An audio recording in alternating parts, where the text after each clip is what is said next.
Om Shanti. Good morning. आज प्यारे मीठे बाप दादा के 18 जुलाई 2023 के अनमोल महावाक्य सुनते हैं। मीठे बच्चे, तुम इस रूहानी यूनिवर्सिटी में आए हो बुद्धू से बुद्धिवान बनने। बुद्धिवान अर्थात पवित्र बनने की पढ़ाई तुम अभी पढ़ते हो। प्रश्न है, बुद्धिमान बच्चों की मुख्य निशानी सुनाओ। उत्तर है, बुद्धिमान बच्चे ज्ञान में सदा रमण करते रहेंगे। उन्हें मौलाई मस्ती चढ़ी हुई होगी। उनकी बुद्धि में सारे सृष्टि चक्र की नॉलेज रहती है। नशा रहता है, बाबा हमारे लिए परमधाम से आया है। हम उनके साथ परमधाम में रहते थे। हमारा बाबा ज्ञान का सागर है।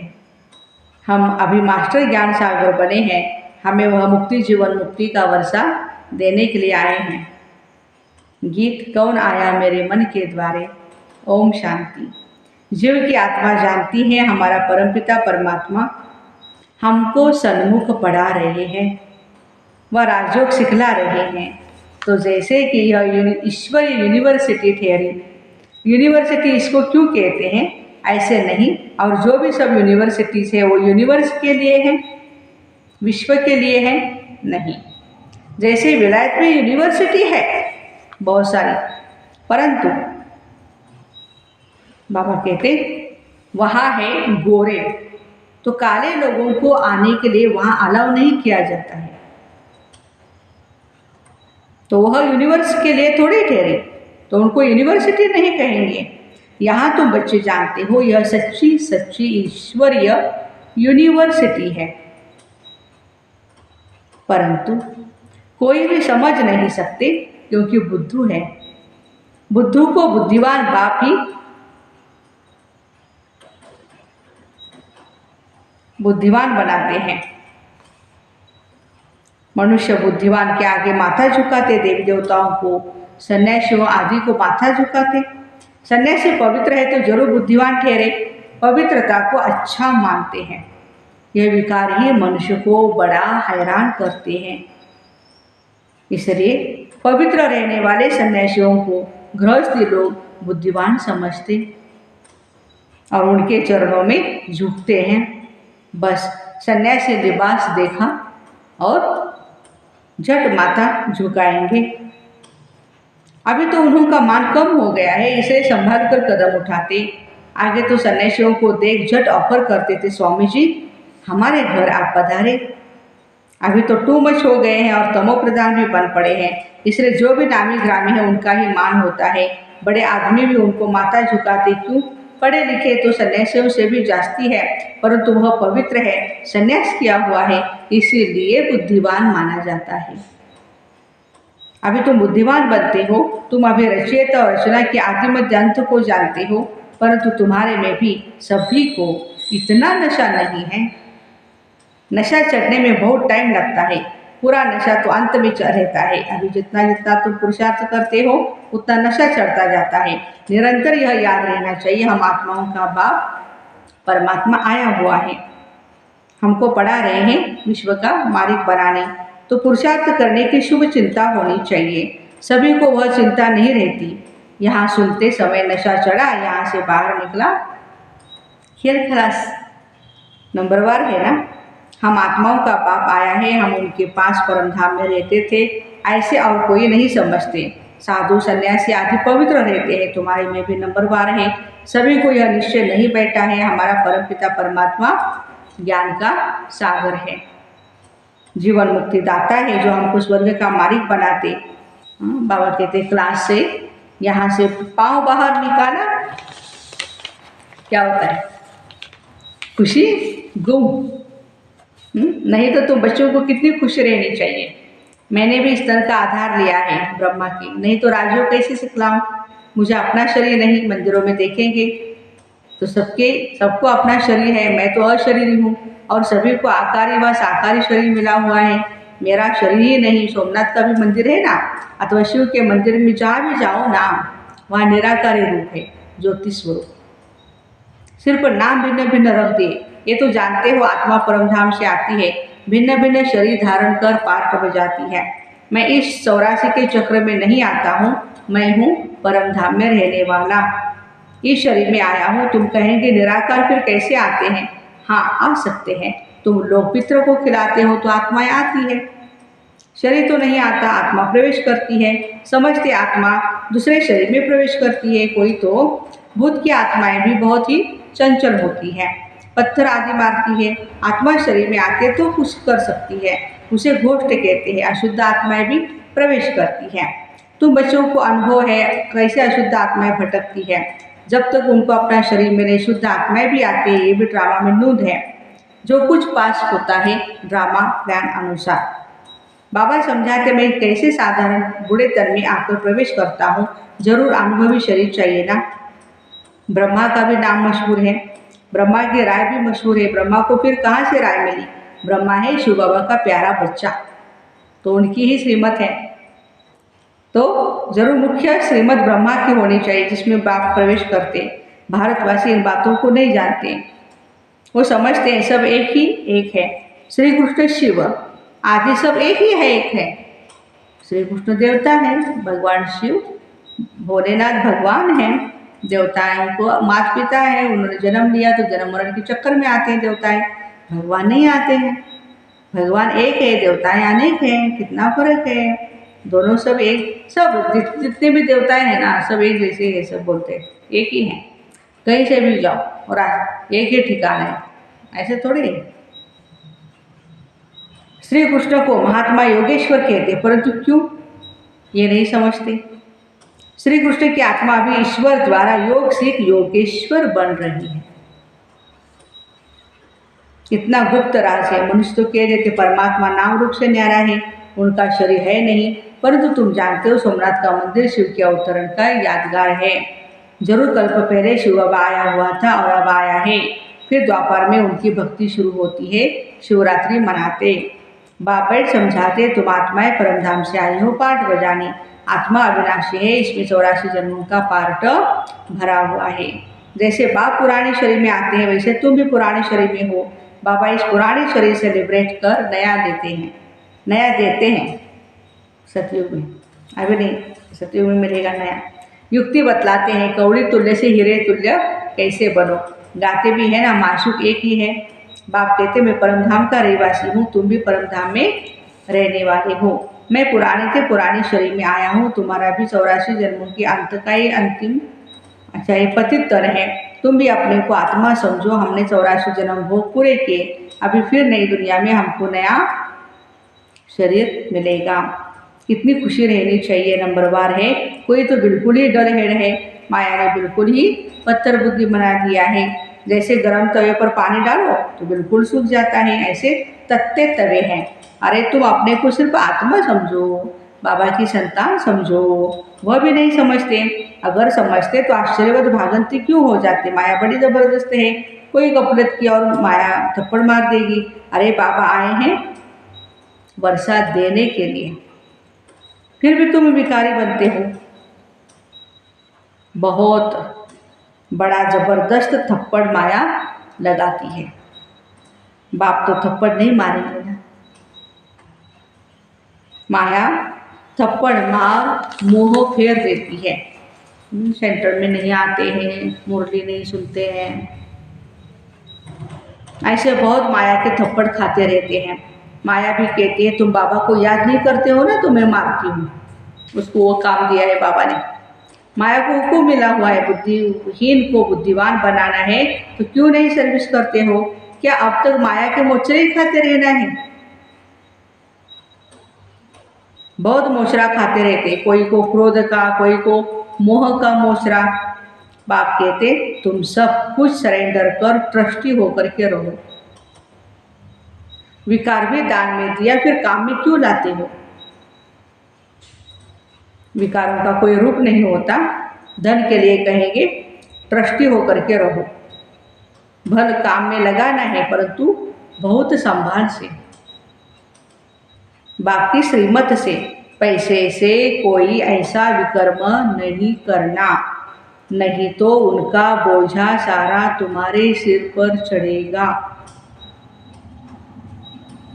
माया बड़ी तमो प्रधान है, जानती है ये बाप को ठीक रीति से याद नहीं करते, मारो इसको गुस्सा। माया कहती अगर बाप और वर्षे को याद नहीं करेंगे तो मैं बहुत जोर से थप्पड़ मारूंगी। बहुत बच्चे लिखते हैं बाबा माया ने थप्पड़ मार दिया। बाबा लिखते हैं हाँ बच्चे, माया को हुक्म मिला हुआ है खूब थप्पड़ मारो, क्योंकि तुम मेरा बनते नहीं हो ना। तुमको सदा सुखी बनाने के लिए मैं आया हूं, तो भी मुझे याद नहीं करते हो। है भी बड़ा सहज, परंतु टाइम लगता है, नहीं तो बाप और वर्षे को याद कर खुशी का पारा चढ़ा रहना चाहिए।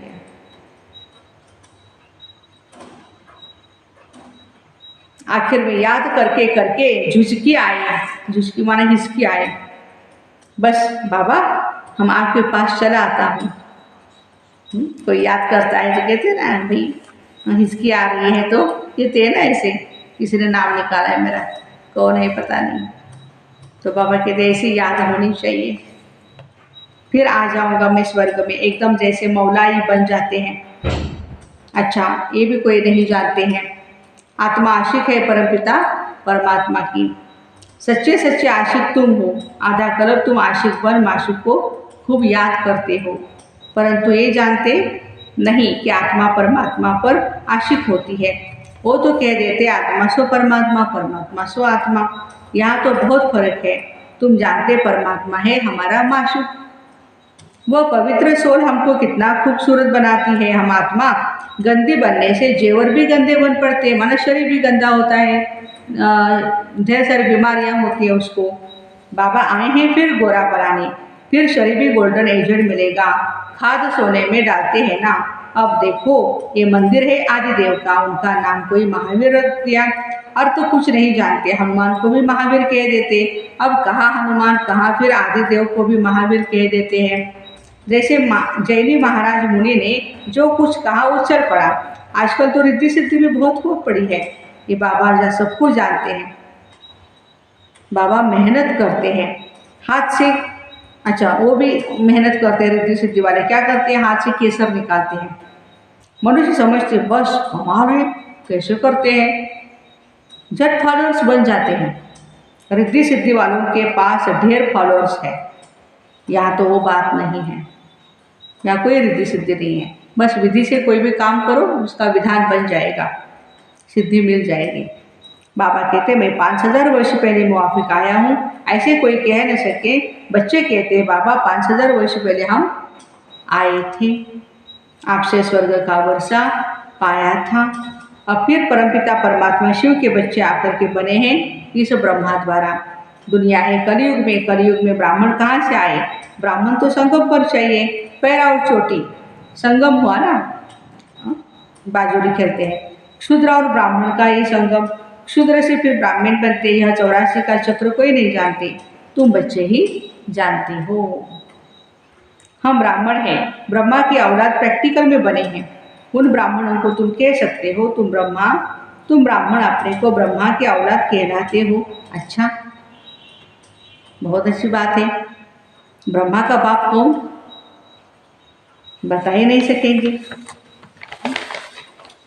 डिब्बी में ठीकरी। बस हम ब्राह्मण ही भगवान हैं ऐसे कहेंगे। फिर तुम सब भक्त थे, अब कहते हो हम लक्ष्मी को वरने के लायक बन रहे हैं, इसमें पुरुषार्थ तो चलता है। समझो हम परम नाम से आए हैं, अभी बाबा फिर वापस ले जाने आए हैं। हम भी ब्रह्मांड के मालिक हैं, बाबा भी पुराने तन में आए हैं, हम भी पुराने तन में हैं। बाबा कहते हैं हमको भी पुराना तन ही लेना पड़ता है। इतने ऊंचे थे ऊंची पवित्र हस्ती, और आते भी हैं इस पुराने तन में ब्रह्मा के।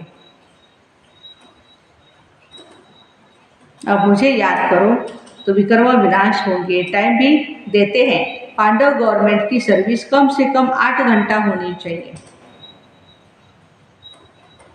राजयोग सिखलाना है, शंख ध्वनि करनी है। तुम श्रीमत से भारत को खास और दुनिया को आम स्वर्ग बनाते हो। स्वर्ग में सिर्फ तुम ही आते हो और धर्म वाले आते नहीं। कायदा ही नहीं है, पुरुषार्थ भी नहीं किया ना उन्होंने।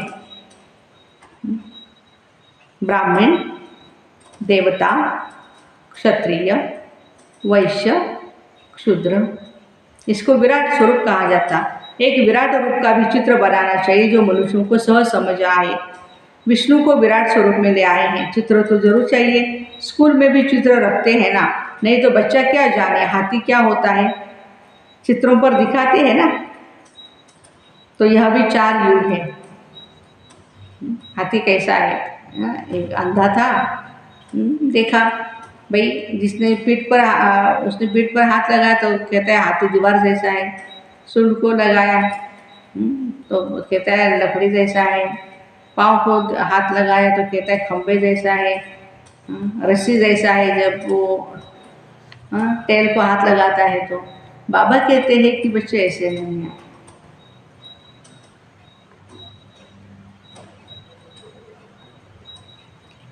बाबा कहते हैं कि बच्चों के लिए भी क्या करते हैं, स्कूल में पिक्चर्स रखते हैं, चित्र रखते हैं, तो उस चित्र के हिसाब से बच्चे भी अच्छी तरह से अंडरस्टैंडिंग कर लेते हैं। तो हमें भी जो हमारे पोस्टर्स है 7 डेज कोर्स के, वो हमेशा देखते रहना है ताकि हमारी बुद्धि में ज्ञान रहे। तो ये 4 युग है, कलयुग है, जरूर चक्र फिरेगा। ब्राह्मण तो संगम पर होते हैं, बाकी है जिस्मानी ब्राह्मण पंडित, वो ब्रह्मा मुख वंशावली नहीं है। ब्रह्मा कुक वंशावली को तो दादे से, अच्छा ब्रह्मा मुख वंशावली को दादे से वर्षा मिलता है, कुक वंशावली को नहीं। उनको कहाँ से वर्षा मिलेगा। इन बातों को तुम्हारे में भी नंबरवार समझ सकते हैं। अच्छा, मीठे मीठे सिक्के दे बच्चों प्रति माता पिता बाप दादा का याद प्यार और गुड मॉर्निंग। रूहानी बाप की रूहानी बच्चों को नमस्ते। हम रूहानी बच्चों की रूहानी माता पिता बाप दादा को याद प्यार, गुड मॉर्निंग और नमस्ते। वाह बाबा वाह, शुक्रिया बाबा शुक्रिया। धारणा के लिए मुख्य सार है, बुद्धि से सब कुछ सरेंडर कर ट्रस्टी होकर के रहना है। बहुत संभाल से श्रीमत पर हर कार्य करना है। बाबा और वर्षे को याद कर अपार खुशी का अनुभव करना है। बाबा की याद में मौला ही बन जाना है। सच्चा सच्चा आशिक बनना है। वरदान, समाने और समेटने की शक्ति द्वारा एकाग्रता का अनुभव करने वाले सार स्वरूप भव। देह देह के संबंधों व पदार्थों का बहुत बड़ा विस्तार है। सभी प्रकार के विस्तार को सार रूप में लाने के लिए समाने व समेटने की शक्ति चाहिए। सर्व प्रकार के विस्तार को एक बिंदु में समा दो। मैं भी बिंदु, बाप भी बिंदु और एक बाप बिंदु में सारा संसार समाया हुआ है। तो बिंदु रूप अर्थात सार स्वरूप बनना माना एकाग्र होना। एकाग्रता के अभ्यास द्वारा सेकंड में जहाँ चाहो जब चाहो बुद्धि उसी स्थिति में स्थित हो सकती है। स्लोगन है, जो सदा रूहानियत की स्थिति में रहते हैं वही रूहानी गुलाब है। रूहानी गुलाब कौन है? जो सदा रूहानियत की स्थिति में रहते हैं। तो ऐसे समाने और समेटने की शक्ति द्वारा एकाग्रता का अनुभव करने वाले सार स्वरूप भाई बहनों को ओम शांति। Have a nice day.